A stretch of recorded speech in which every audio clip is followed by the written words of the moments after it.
Unfortunately, what we observed and studied for thousands of years is not relevant. It has to be studied in a laboratory. Life is not a lab anymore.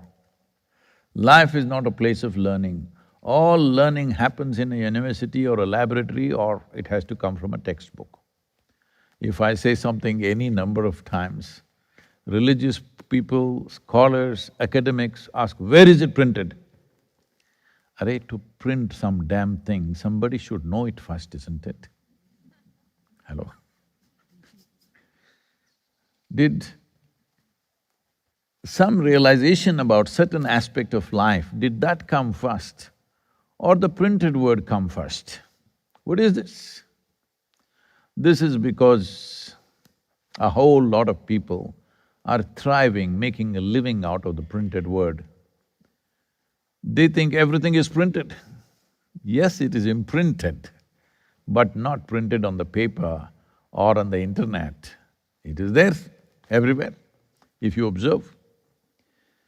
I'm sure if I ask you today what phase of the moon is it, you don't know because you think your madness is random. No, your madness is cyclical. It has a cycle to it.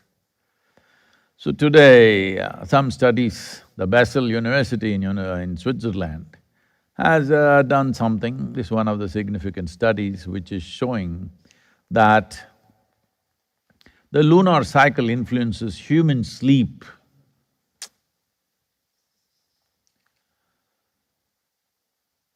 The circulunar rhythmicity has something to do with your sleep. How long you take to fall asleep increases, how long you sleep decreases when it's full moon and the 2 days around it. And similar things happen related to the moon at various levels.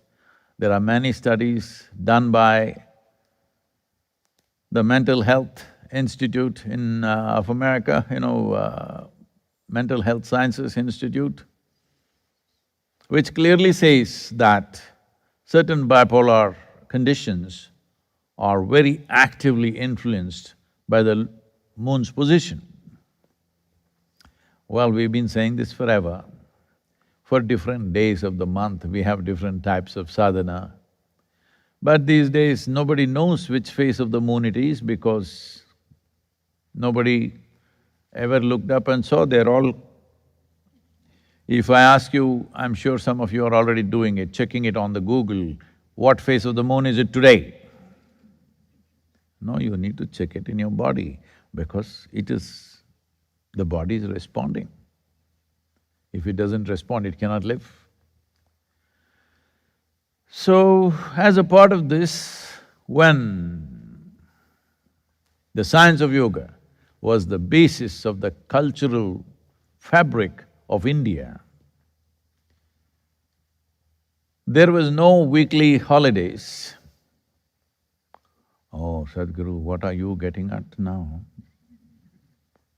You want to take away our Saturday, Sunday? Thank God it's Friday. No, I'm just telling you.